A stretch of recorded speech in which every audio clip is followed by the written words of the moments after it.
that guy thread. What is the most messed up thing your that guy has divulged to the table? What's the worst thing he's put you through? Tell us your that guy stories. What do they mean by divulged? I don't know. I wouldn't put divulged that word in that sentence. What have you divulged? Have you told? Did you tell your mates about? You know what this reminds me of, right? Whenever you're mad, tell that story about how you pissed the bed when you were 6. Yeah. That's a bad time.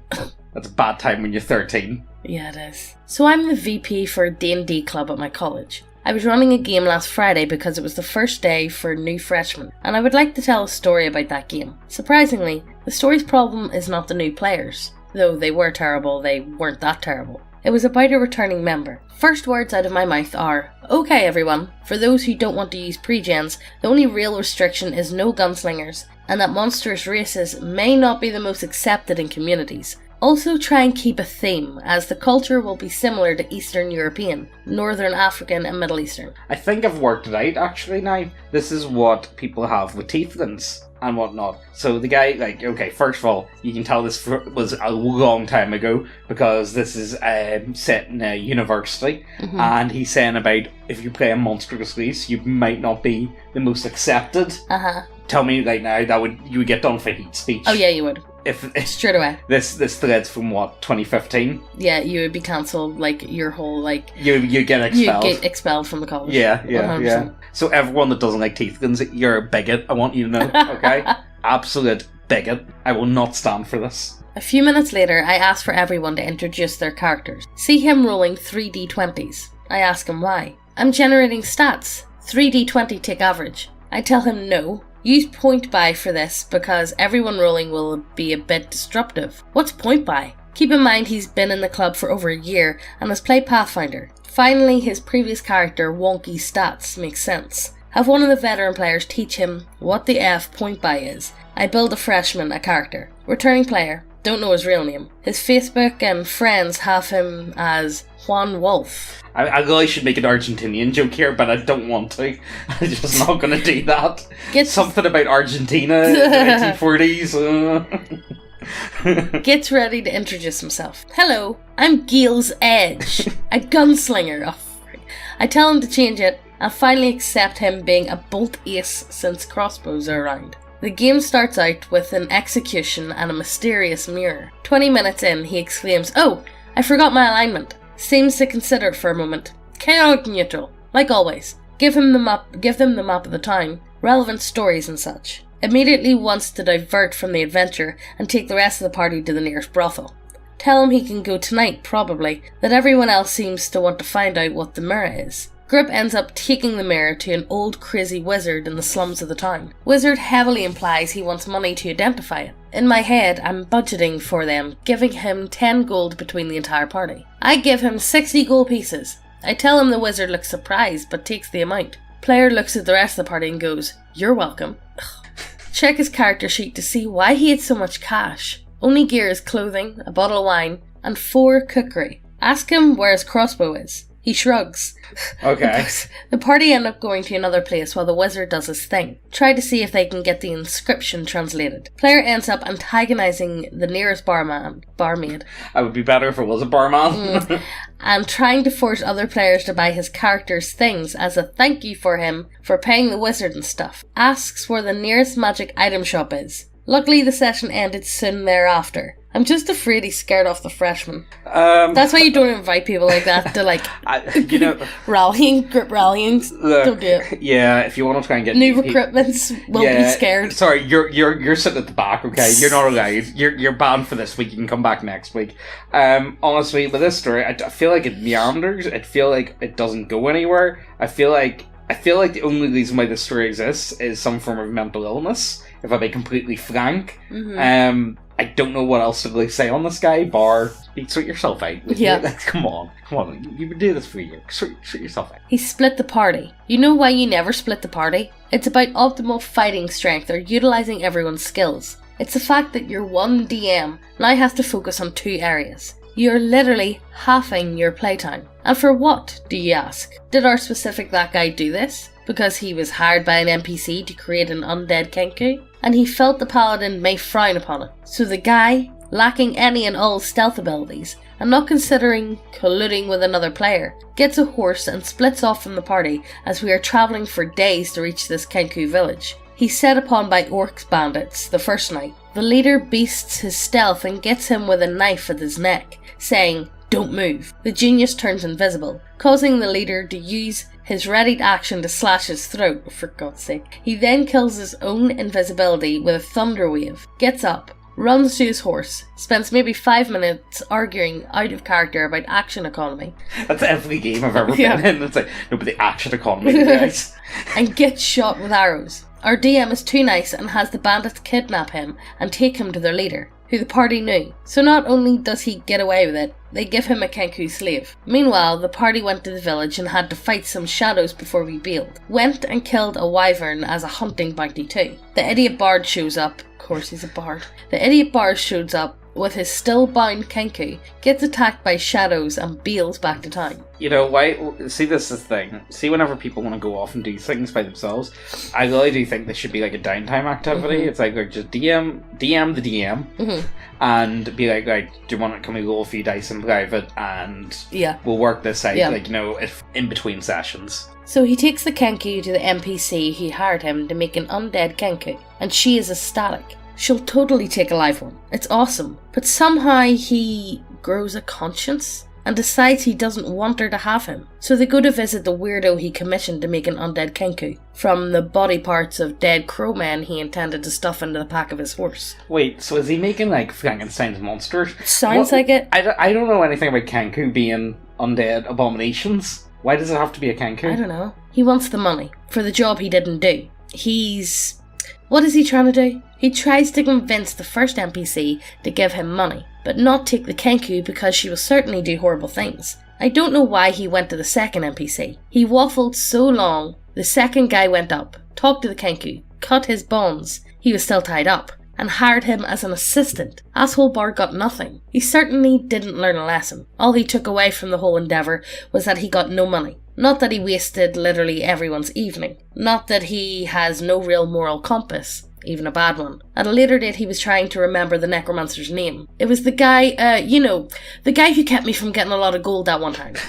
Oh, I know you that mean guy. Mickey? Oh, you mean Mickey last name? Yeah, his character had no last name, so we called him Mickey last name. Later he got killed by a dragon, so now Chuckles is working on making his half-brother who heard about his death and came to get all of his stuff and, carry on his legacy. And now that I got going, I can't stop, especially since I have to play with him tomorrow. He plays casters, some of them prepared, but never knows or even prepares the spells. Me.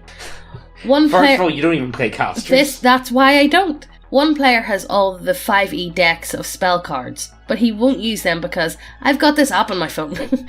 He spends all of his effing time on it. Looks at spells he doesn't have prepared because he doesn't know what he's doing, and then looks up when everyone is doing something. The DM just did a bunch of exposition, and now he has to do it again, because this prick has been looking at spells and the stats of animals he can wild shape into. At one point, we met a semi-important NPC right after a battle, and the DM didn't get one sentence into his crazy old man voice before that guy interrupted with a question about one of his spells. Literally in the middle of a sentence. I thought my DM was going to pop, and then when it came to actually using the spells, he spends all of his time staring at it. He gets everything wrong, because he's semi-illiterate, or trying to cheat, or just a dumbass. So the DM has to look at it, but it went away, so he has to scroll through the phone again, even though he could just have the card sitting right there in front of him with everything on it. Oh, and did I mention he always plays as himself? We literally spent a good 20 minutes before a game once trying to give one of his characters in depth. It didn't work. He's still a greedy asshole whose go-to tactic is to abandon everyone unless there's treasure. He will activate traps to get treasure, no matter how Indiana Jones obvious they are. You're playing a Treeman druid. Why do you need money? You know what this is? The DM just needs to turn around and just put their foot down and be like, no, we're going to do this. Right? You don't have your spells prepared. This sounds like a lot of like pussyfooting about. This does. Just take a bull by the horns and be like, look, no. Do you have... Absolutely not. If you don't have your spells prepared, you do not have spells. End of. That's the best. Like, you left your wand at home that day. I'm sorry. Unironically, though, that's good. I feel like it's not just him at fault. I think it's other people around him. I know. That are also at fault. Like, you know, like if this is really getting it to be such a... Like, don't get me wrong. Not everyone knows every single spell off the top of their head. I don't mind that, like, you know, but if you've got your set spell list, you should know what's in it. Yeah. And at least look over it beforehand. Yeah. You should. And it's not like you can have that many spells. Like, you know, okay, you're playing a wizard, like, level 5. How many spells do you have? You got on, like, let's be serious, it's under 20. It's under 10. Like, that's still too many for me to remember. I know, but like, come on, like, you know, it's not that many. I mean, like, yeah, sometimes you can get creative with the effects of spells, like, no, not the effects, but how you want to use them per se. Yeah, but like, would you allow me to do X with Y? You know what I mean? Do you think this would work? Is this something you could pull off? And like, you know, the DM says, yeah, sure, why not? Go for it. You know. Hey guys, do you like models in your tabletop role-playing games? 'Cause we do too. Do you like having big bitty waifus on your table? 'Cause we do too. We got human biddies, we got lizard biddies, we got orc biddies, oni biddies, cat bussies. We've got everything you want at neckbeardia.co.uk. Check the links down below, it helps us out a lot. Sorry for interrupting the video, let's get on with the story. Every week we're going to be doing a giveaway of the new pinup model of the month, or if models isn't your thing, all of our homebrew content. If you want to be in with a chance to win the giveaway, all you need to do is subscribe. That's it. Hit the subscribe button. That's it. Do it now. But last week's winner was this guy.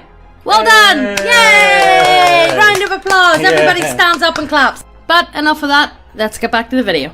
I had a power gamer sorcerer who was a colossal ass in real life play one of my one-shots. He was somehow friends with my best friend whose family was playing, so he jumped in at the chance of a group that isn't outright rejecting him from the start. He had a reputation by this point apparently. Well, since it's a one-shot, no time to waste. So I get intros done beforehand and tell everyone the setting and their goal. Old prestigitation. No, it's not prestigious. Prestigious? Oh my god. Can we cut that? Keep going. Old prestigious cemetery. Okay, just keep going. Old prestigious cemetery town, known for creating mausoleums and tombs for the noble and wealthy, has had their graveyard taken over by a large force of undead, continuously pulling out of the graves and shambling towards the magically shielded exit. I cannot speak. So guys, we've got a child. It's late at night. It's 10 to 10 p.m. It's 9:50 p.m. We used to go to bed on average about 4 in the morning. Now we go to bed at about 10:30. Yeah, so I can't speak. Party is hard to go in, clean up the mess, remove the cause of the undead, and keep the news quiet or the town goes down economically. What does this guy do? First thing is burn down the inn. Literally. Man after my own heart. Literally, fire spell at the nearest hay bale. Second round, oil everywhere. The guards holding the cemetery gates closed have to help put out the fire and simultaneously kill the level 7 3.5 magic user currently owning their families for no good reason. When the party finally decides to help the town and kill the dipshit, he's pissed. Why did you kill me? I was just doing what my character would do in that situation. Gamer word. You wouldn't make it through the first week of remedial magic school if that was in character. What the F were you thinking? Well, he's a sorcerer, so he doesn't have to go to school. If we set the inn on fire, it might light the town and kill all of the undead. The undead in the magically protected cemetery, with the entire stone and marble markers and crypts with no flammable material anywhere? Yeah! Took an hour to restart the session and pretend none of it happened. I can DM pretty well, but a one-shot does not have enough time to deal with that kind of F your rails, I'm chaotic neutral. Yeah, that's a problem with one-shots. I feel like, you know... If it doesn't start off the way that you intended to go, it just... let's be serious. A one-shot's not a campaign. A one-shot, the DM wants to do something in a one-shot. They really want to try something. The one-shot is like playing a demo. Yeah, essentially. It's like, well, if this works out, do you want to maybe do some more with the scene characters? Yeah. If it works out, it would be nice. But honestly, I just I've got an idea for a certain thing, and I kind of just want to play about with it. Do you guys want to do that? That's one of the few times where I'm completely on rails, I feel like, is one-shots. Because it just makes sense, guys. Incident 1. DM is a pretty cool guy out of the game. Don't know any of the players and they don't have much experience with the game. Think this will be a pretty lax game. Probably not much focus on roleplay. Not my usual jam, but what the heck. Every NPC we ever meet that has anything to say are all characters the DM have played in previous games. All of these characters are generally at least 10 levels higher than the party. DM uses his NPCs to do diplomacy checks in order to dictate where the party should go next. Even though you wanted to kill the mayor, this guy makes it seem like a really good idea that you go into the caves for him instead. I can't really roleplay it well, but this guy has plus 35 diplomacy. So, yeah, party goes full murder hobo in protest. Try to simultaneously toss 10 Molotov cocktails at this one dickhead NPC shop. I mean, I've been there before, guys. Yeah. Shop magically consumes in fire and sends out a shockwave that would have killed the party, but they're saved by DM fate. I sensed the incoming shitstorm, so my character went off and bought lunch for 2 guardsmen instead. It's a good deed and an alibi. Perfect combination. DM goes, "Sorry man, those 2 guards died. The other guards saw you hanging around the party earlier, so you're taken into prison too." Somehow the game is constantly this bad for 3 to 4 sessions until I finally just quit. Not sure what happened to the game. Incident 2. Not the same DM. Be playing a so far pretty fun pirate campaign. My character has earned a tremendous reputation and now effectively has his own little pirate army. The DM decides an interesting plotline would be for my character to get captured. Instead of asking me about this, he decides he'll just stack the odds against me. Party is still relatively cautious, even though we don't know what the DM's planning. We go to interrogate a priest at one point. No murder, just a simple sneak in and ask some questions forcefully. Priest eventually screams in terror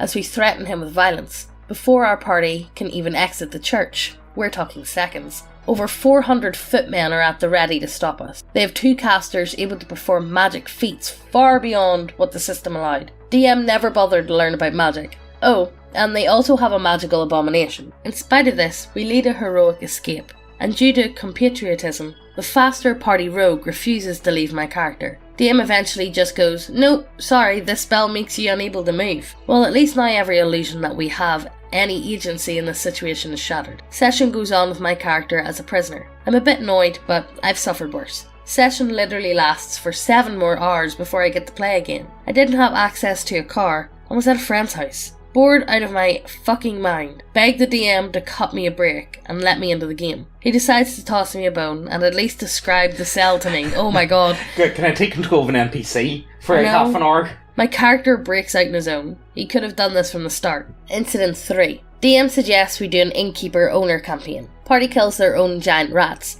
Gets exotic beers for patrons, whatever the hell. Sounds like fun. He mentioned that it doesn't have to be innkeepers. Mentions craftsmen, theatre owners and brothels. Brothel campaign? My autistic friend exclaims, greatly excited about the idea. This is going to end so badly. Hey guys, do you want to play a brothel campaign? Seriously, no ERP guys. I join in, assuming this is a joke. Capturing exotic merchandise. Exotic merchandise? Dealing with rivals. Working our way to a reputation. Sounds like a dumb, theoretical campaign idea. Just a joke, right? How wrong I was. Late at night, sometime, DM says he's out of inspiration. Asks us if we want to do some improv. Autismo suggests the brothel campaign. I cringe. DM says he'll run it. He brings his tumble-right sister. Oh my god. Oh boy, here we go. My character is a merciless businessman with no interest in anything but money. An evil character, sure, but at least not a rapist. Enter Captain Asperger's with an actual rapist. Body control mage. My friend goes to great lengths to explain how he could use various pain spells, transformation spells, and powerless spells while he was sampling the stock. Oh my goodness. Tumbleright makes the awkwardly sexy flamboyant young teenager. Why? Finally get to a scene in the game where the party's rapist. I think you described a couple there. Yeah. Well, the party rapist is allowed to do his job. He insists on describing how he prepares and which techniques he will employ before he allows the DM to Trust me, guys, I know all about this. I've practiced before.